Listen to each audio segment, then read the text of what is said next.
Lalo, THR here. What's going down, everybody? I hope you're doing well. Shit is kind of crazy right now. This is Sunday, June 22nd, 10:15 a.m. that I'm recording this. And let me just apologize ahead of time for the noise. You know, I'm in my truck. It's an International LT. These are like literally the loudest semi-trucks on the roads too. So I want to apologize for any noise that you may or may not hear. You most likely could hear my engine right now as I'm talking. But I actually recorded this episode yesterday, but I didn't upload it because it sounded like trash. I was driving and I was going uphill, downhill, so my truck was just super loud. And I listened back to it and I'm like, yeah, I cannot upload this. I cannot upload this for the integrity of my podcast. You know, if it's not quality sound, I don't want it. I don't want it on my YouTube channel. So for those of you listening, man, thank you so much for your support. I really appreciate it. I got good feedback on my last video, last audio, and I really appreciate y'all. Make sure you hit the like button, subscribe. Comment in the comment section anything you want to say. Let me know. If you want to talk that shit, go ahead. I don't care. I need the engagement. I'm trying to get this podcast, I'm trying to give this podcast some life, man. This this podcast really fell off hard. But anyway, let's talk about Canelo Crawford.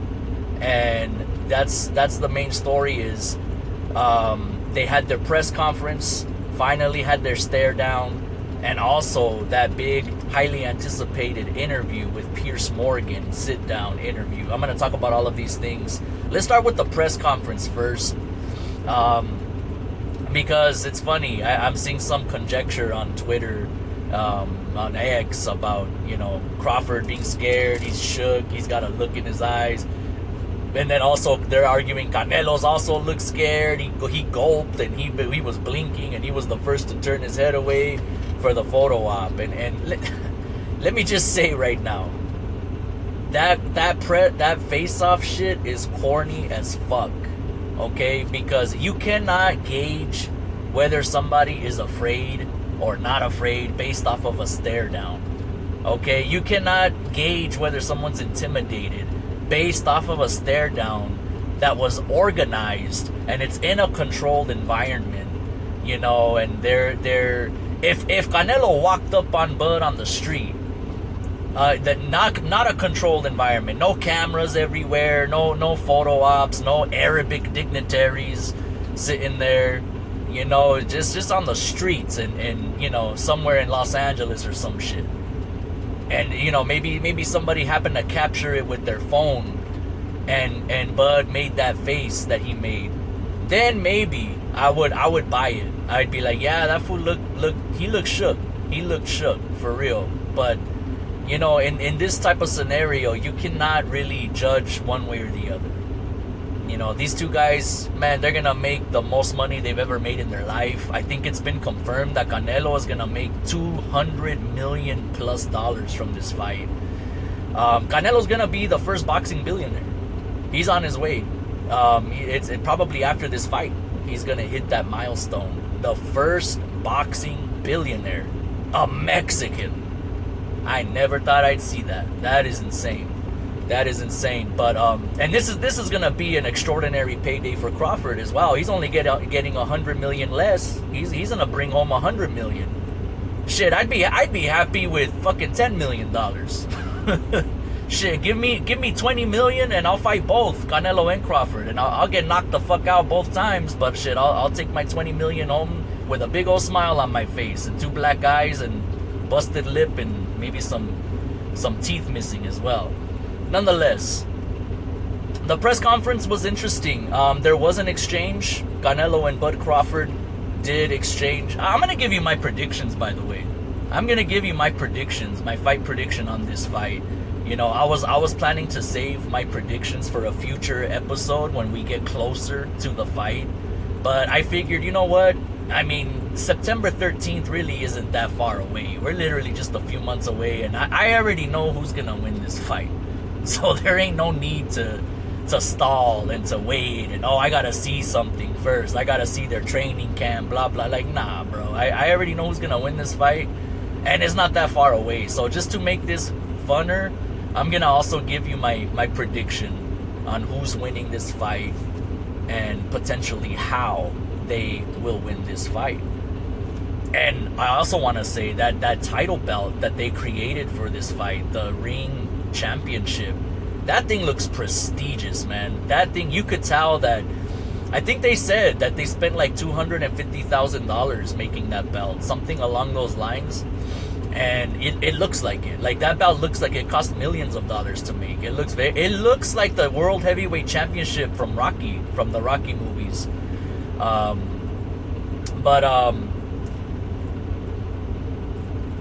Yeah, it's gonna be for that title belt, and I'll give you my predictions. But in the press conference, they did have a little minor exchange where, Canelo, he actually acknowledged that Turki Al-Sheikh seems to be a Crawford fanboy. And they were going back and forth, with Crawford saying he's gonna win, and Canelo saying, you're gonna see.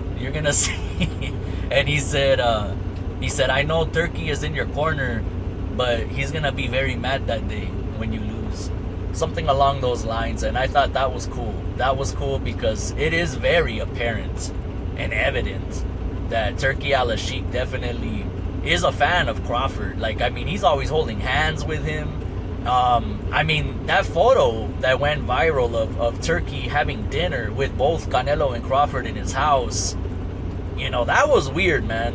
I gotta say, just because you got two guys that are supposed to throw hands with each other in a few months, and they're sitting there having dinner, literally across from each other, like they're having a family dinner. And I said that this is the weirdest build-up to a mega fight that I've ever seen in boxing history. Honestly, it's the weirdest build-up I've ever seen.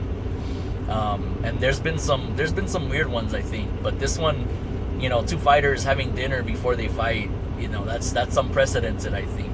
Correct me if I'm wrong, but and yeah, like I said, Turki's always holding hands with Crawford and this and that. So again, it does seem like Crawford has Turki in his corner, man.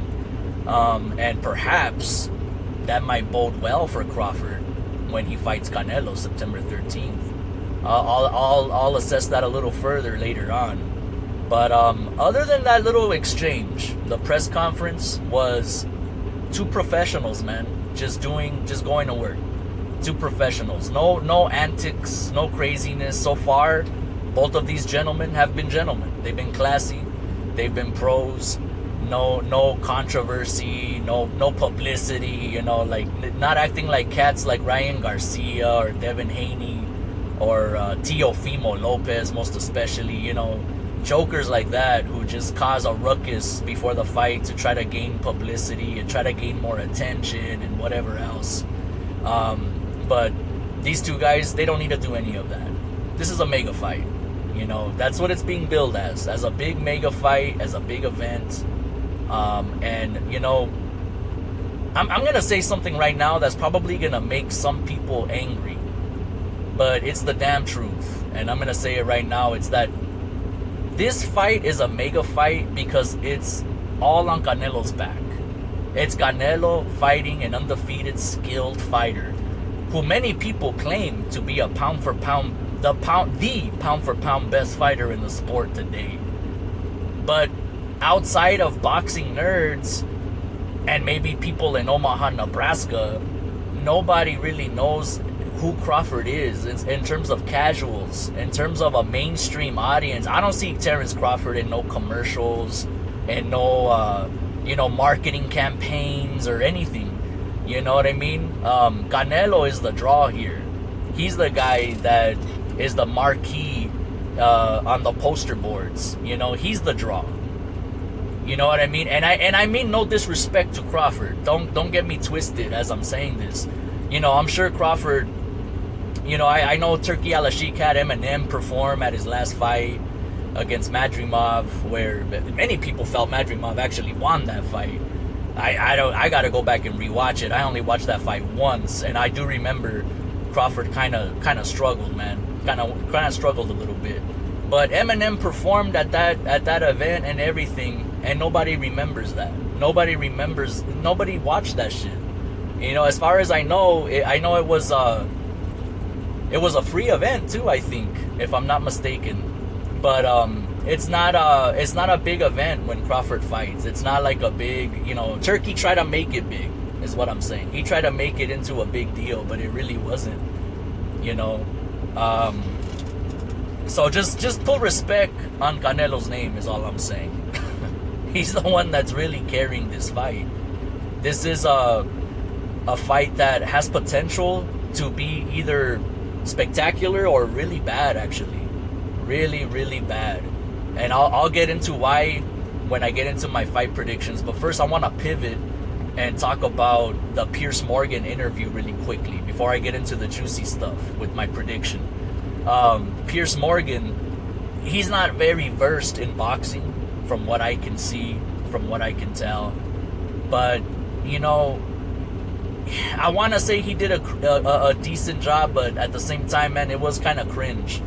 You know, I was happy to see Canelo and Crawford talk, and, you know, for almost an hour, almost a full hour, they were talking, you know, answering questions, but yet they looked visibly agitated and irritated as the interview went on when Piers Morgan kept prying and trying to get into their personal lives. And, you know, I never knew that story about Crawford getting shot, you know, a bullet grazing his head and stuff. I didn't know about that story. You know, I'm basically kind of like a casual boxing fan these days, man. I don't get to watch all the fights as much as I want to because I don't have the time. But so I didn't follow Crawford like that. I didn't watch all of his fights or anything like that. I've seen the you know, his best fights, like against Spence and Sean Porter. But yeah, I didn't know that story about, you know, him getting shot at and a bullet grazing his head. And I didn't need to know about that. You see what I'm saying? Like, this is a build up to the fight. And they kept saying over and over, like, I don't want to talk about that. Like, I don't talk about the past. I just focus on the now, on the present. Both Canelo and Crawford. You know, Canelo and Crawford, they're yin and yang, man. They're yin and yang. They're very similar to each other in a lot of ways. And one thing I want to say that I noticed towards the end of the interview, though, one thing I found really interesting was when Piers Morgan asked each of them, what percentage of a chance do you give yourself to win this fight? Terence Crawford, to my surprise, this caught me all the way off guard. He said he gives himself a 70% chance to win the fight. Of course, Canelo would go on to say he gives himself a 100% chance. And Crawford, though, said he gives himself a 70% chance to win the fight. And that caught me off guard. And you know, that just tells me that Crawford is a real dude, man. You know what I mean? He keeps it real. He doesn't sugarcoat nothing. He doesn't put up any fronts. He tells it like it is. You know, Crawford's a stand-up dude. And I gained a whole different respect for him, for hearing him say that. Because I've never, as long as I've been watching boxing, I've never heard a fighter, you know, say something like that. Like, oh, I give myself 70% chance. Every fighter, including Canelo, who said it, every fighter is going to say, I'm 100%, I'm winning this fight. 110%. You know, you could take it to the bank. But Crawford sat there and said, I give myself a 30% chance. A 70% chance. Canelo would be the one to joke around and say, oh, I'm the other 30%. But that was interesting. And another thing I found interesting was when Piers Morgan asked the both of them, who do you cite as your idol when it comes to boxers? And Canelo cited Muhammad Ali as his boxing idol. And that was surprising to me because I just would have expected him to choose Julio Cesar Chavez or something, you know, because that's his countryman and they seem to have a lot of camaraderie together. Chavez, I think he calls all of Canelo's fights in the Spanish language commentary. So that was surprising to me. And then, of course, Crawford cited Roy Jones Jr. as his idol in boxing, and I mean that's not surprising because, you know, Roy Jones Jr., man, he was special. He was special. Not that Muhammad Ali wasn't, but you know, Muhammad Ali is way before my time. But Roy Jones Jr., man, I saw him do things. He did things that I had never seen before or since. To this day, to this very day, Roy Jones Jr. did things that I had never seen before or since. He was a special fighter, man. Roy Jones Jr. was a special fighter. In his prime, I don't think anybody beats Roy Jones Jr. in his prime. You know, and it was sad to see the way he went out when he got beat up by Tarver, man. It was really sad to see that. You know, Roy Jones had been jumping weight classes, fucking up his body, and to see the way he went out was messed up.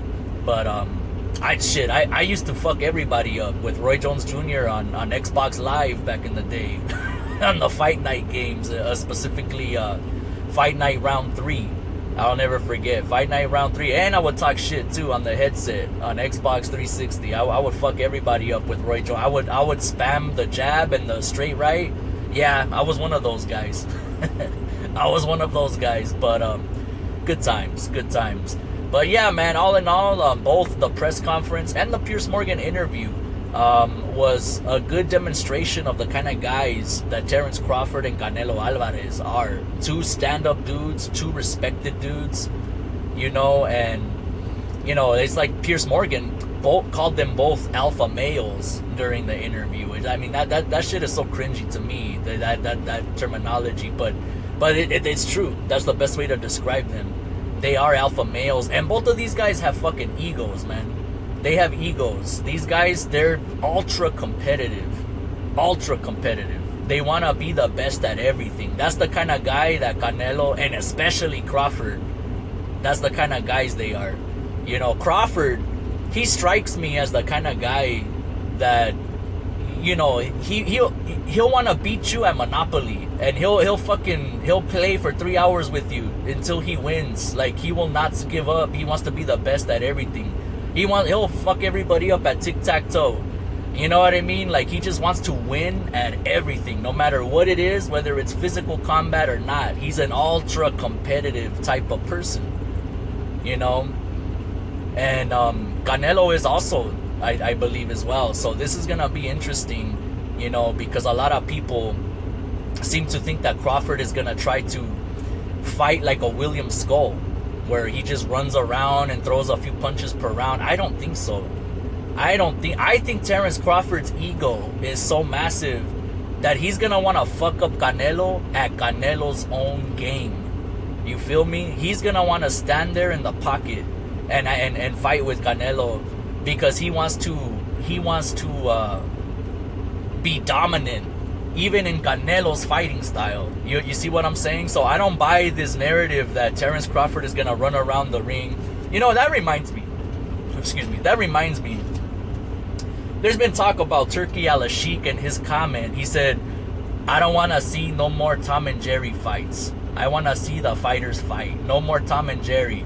And there's been talk about him actually making the boxing ring smaller to try to prevent fighters from running around.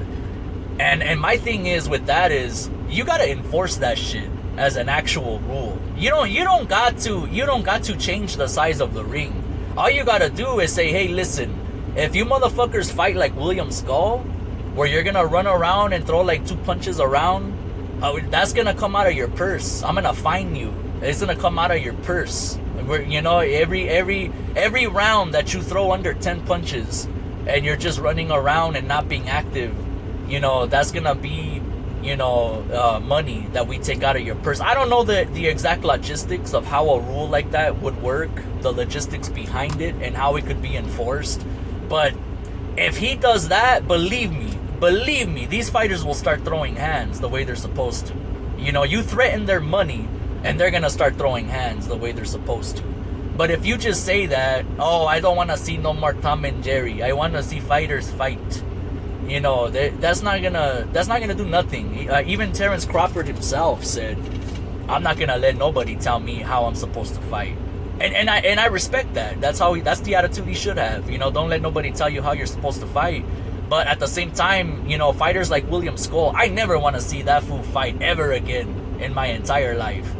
You know, William Skull and that fight he had with Canelo, everybody uses that as a blueprint for Terence Crawford, and also as a reason why Terence Crawford is gonna beat Canelo, because of how Canelo looked in that fight with William Skull. William Skull is not a fighter that inspires a Canelo to throw down. William Skull was a bona fide stay busy fight. It was not a big fight that inspired Canelo. It was in Saudi Arabia in a hot ass arena with a bunch of Arabian dignitaries and wealthy businessmen. No real boxing fans. You know, that's probably the most quietest crowd Canelo has ever fought in front of.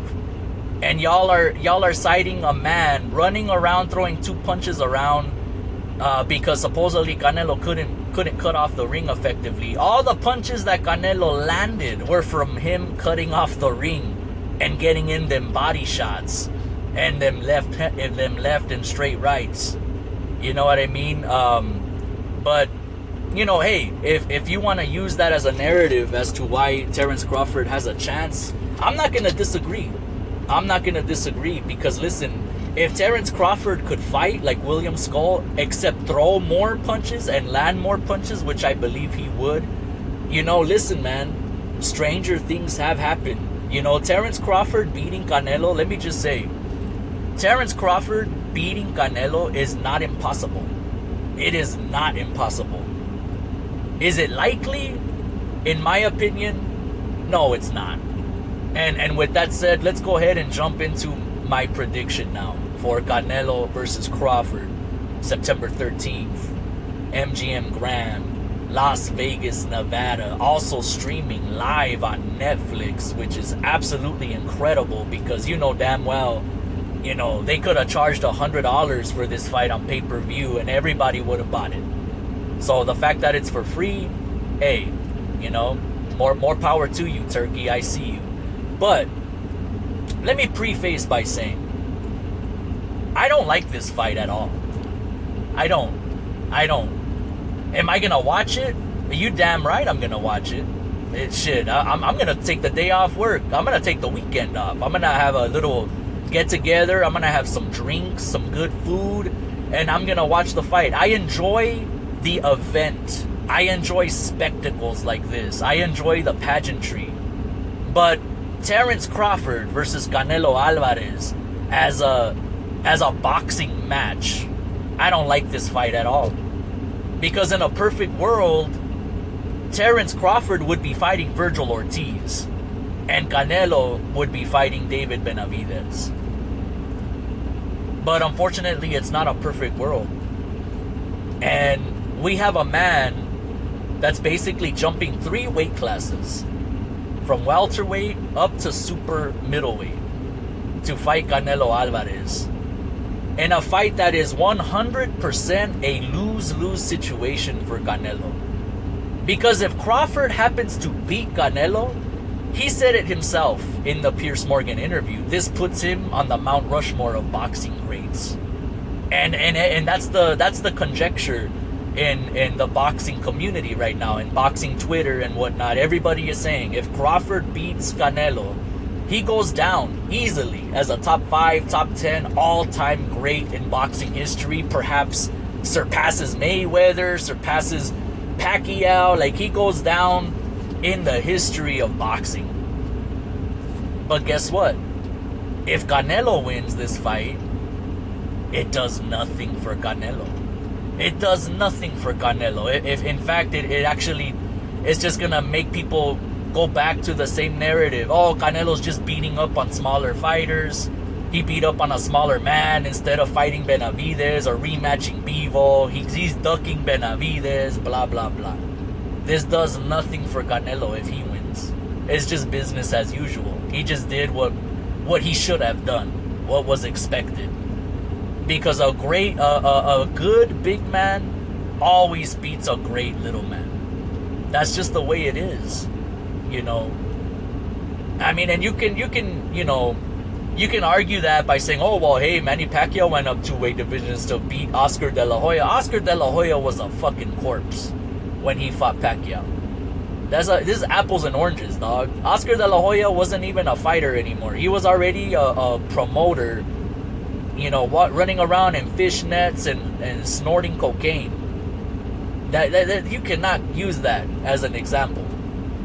You know, in the vast majority of cases, a good big guy will always beat the great little guy. That's just the way it is.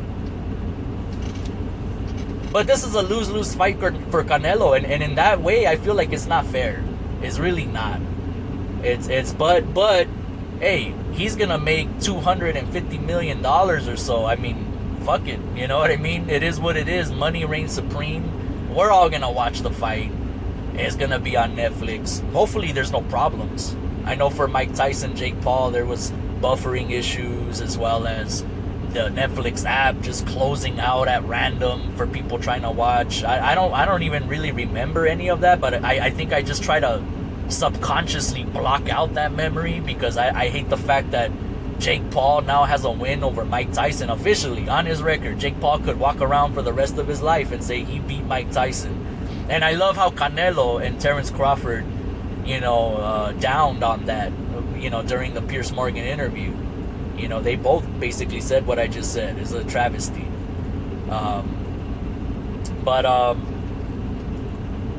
Who's going to win this fight? Terence Crawford, Bud, Canelo, Alvarez. Who's going to win this fight? You know, when I saw Crawford fight Madrimov, I only watched that fight once. I gotta go back and rewatch it, because a lot of people say that Crawford lost that fight. I don't remember. I have to go back and rewatch it. What I do remember is that he struggled, man. He struggled to keep Madrimov off of him. Madrimov was backing him up all fight, walking him down. Crawford couldn't back him up. Crawford couldn't back Madrimov up or back him down. And Madrimov is a 154-pounder with no power. He doesn't have a KO record. He doesn't hit hard. You know, he's not that physically imposing. But now I'm supposed to believe that Crawford, who went life and death with somebody at 154, is gonna climb up to 168, and he's gonna be able to keep Canelo off and back Canelo off. And you know, people say, well, it's different styles. Styles make fights, right? Madrimov has a different style. He's coming in and out and bouncing around, and Canelo doesn't. Canelo's a plotter, blah, blah, blah. That's true.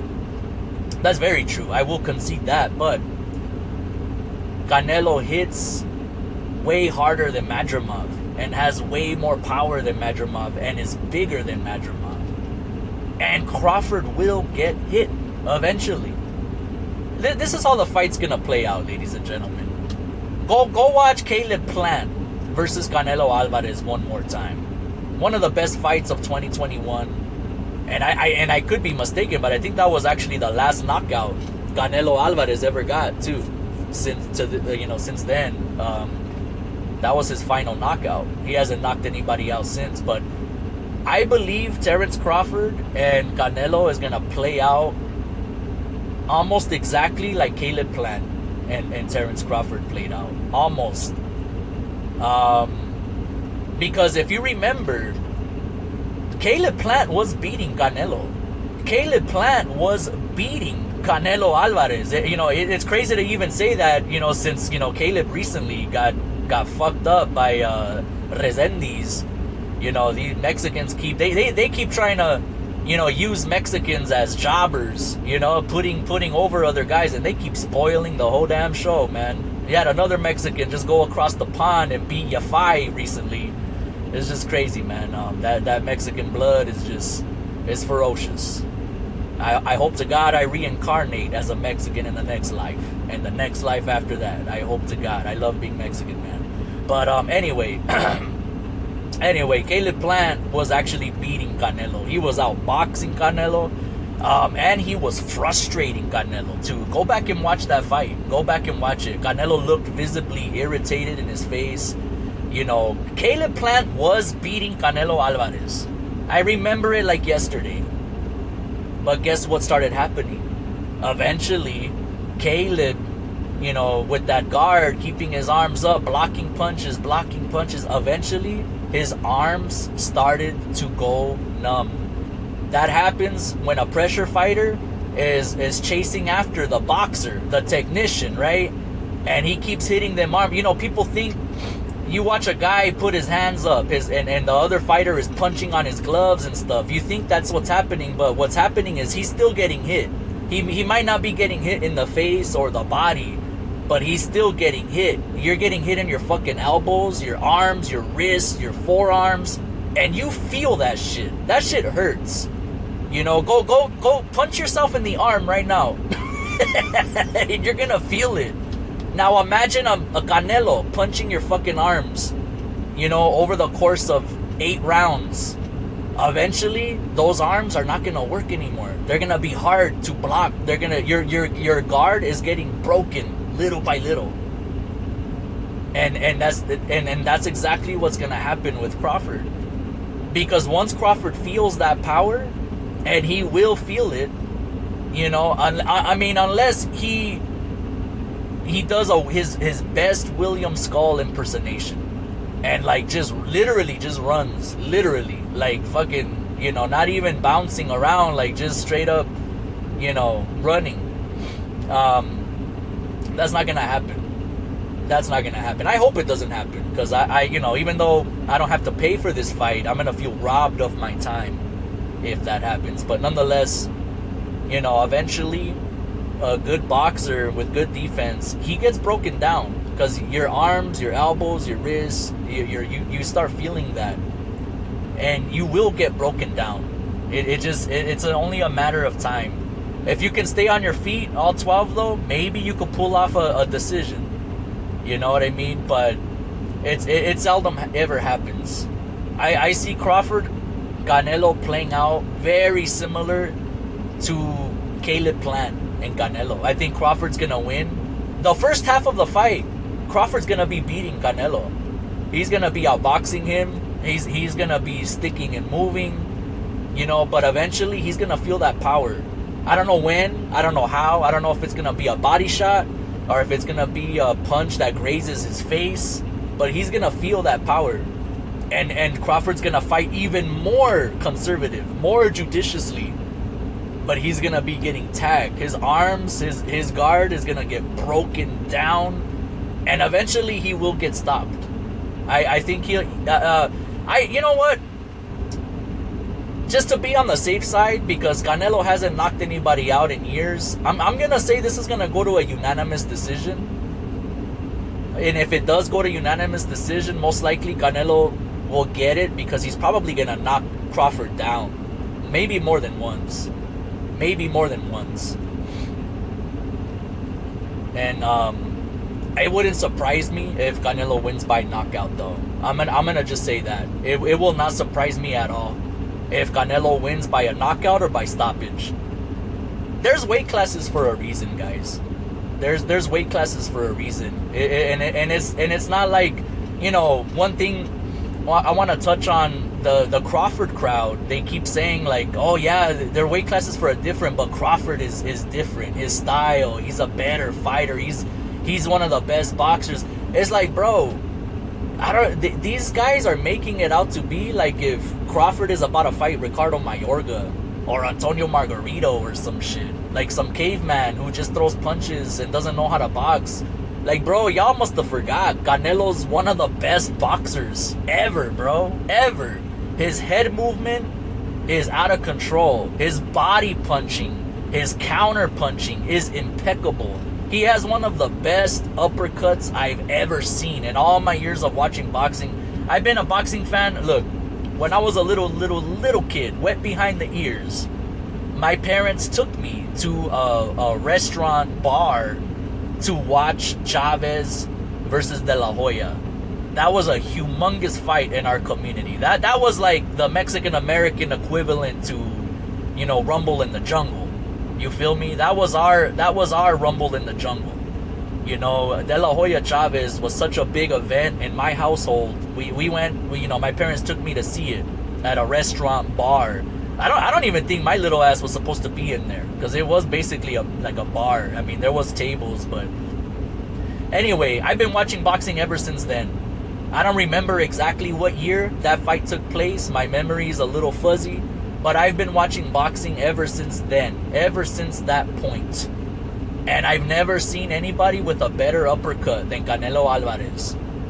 But that's just my opinion. Maybe I'm wrong. Maybe there's several cats out there who do have a better uppercut. But I personally have never seen another fighter with a better uppercut than Canelo Alvarez. Terence Crawford, the point is, Terence Crawford is great, but Canelo is also great. Y'all must have forgot. Terence Crawford is not fighting Conor McGregor, dog. You know what I mean? He's fighting not only a great boxer, but a great boxer who's bigger and stronger than him. So, 2 plus 2, I think it equals 4. You know what I'm saying? I just don't, I cannot, the only way Crawford wins this fight is if he does do his best William Skull impersonation. And he but maybe he lands more punches than William Skull, but he just runs around all night like a Cuban fighter. Just runs around, does some check hooks, does like on some Mayweather shit, does those check hooks, some counters and jabs, and then runs all the way to the 12th and final round. And of course, Turkey Al-Sheikh does seem to have a boner for Crawford. Maybe he has some influence on them judges. Like, hey, I want Crawford to win this fight, and he wins the fight. I'm the kind of, look, I respect boxing skills. I understand boxing is about hitting and not getting hit. I get all that. But boxing is also about ring generalship and activity. Effective aggression. This is prize fighting. This isn't prize dancing. This isn't Dancing with the Stars on ABC or whatever channel that show comes out on. This is prize fighting, man. This is professional prize fighting. So prize fight. Throw hands. Throw some punches. I'm not saying just stand there and trade all night long, but at some point you have to engage. If Crawford wins in that fashion, y'all could put him on your all-time greats list, but I'm not gonna respect that. I'm not gonna respect that. Yeah, and I get he's a smaller man coming up, but you chose to do that. Nobody's forcing you to do that. If you want to fight, then fight. But that running around shit, it's a nuisance. Especially if we have to pay for the fights. Thank God this fight is going on Netflix. Because even though I don't like this fight as a boxing match because of the reasons I already gave, I would have bought it. I would have been willing to buy it. I'm a fan of big events like this. It's an excuse for me to pull out the drink and put the carne asada on the grill. You know what I mean? And have a good time. But, if I'm going to pay for a fight, these pay-per-views are not like, $29.99 like they used to be back in the day. I remember Eric Morales versus Manny Pacquiao 2 and 3. Those fights were like $30, man, on pay-per-view. Now these fights be like $80, $90. It's ridiculous. And then to pay that amount of money to see someone like William Skull run around the ring and throw 2 punches around, man, that is blasphemy. That is blasphemy. So that's pretty much it, guys. That's my prediction on this big fight. There's no word yet on the undercard. I've actually been seeing some people say that there's not gonna be any undercard. That Netflix is just gonna stream. They're gonna just go right away and stream Canelo and Crawford, when the fight pops off. But there's not gonna be no undercard. There has to be an undercard. I just don't know if it's gonna stream on Netflix.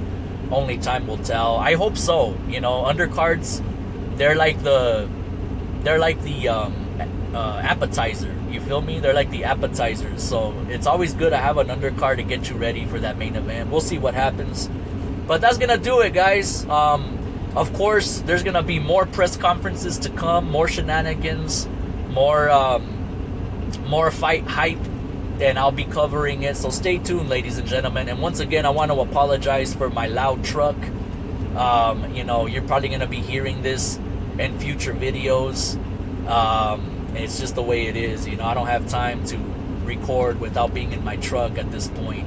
But thank you very much for tuning in. Hit the like button, subscribe, and talk that shit in the comments. I need the engagement. I want to bring some life back to this channel, man. But for those of you that are rolling with me, thank you very much. I truly appreciate you.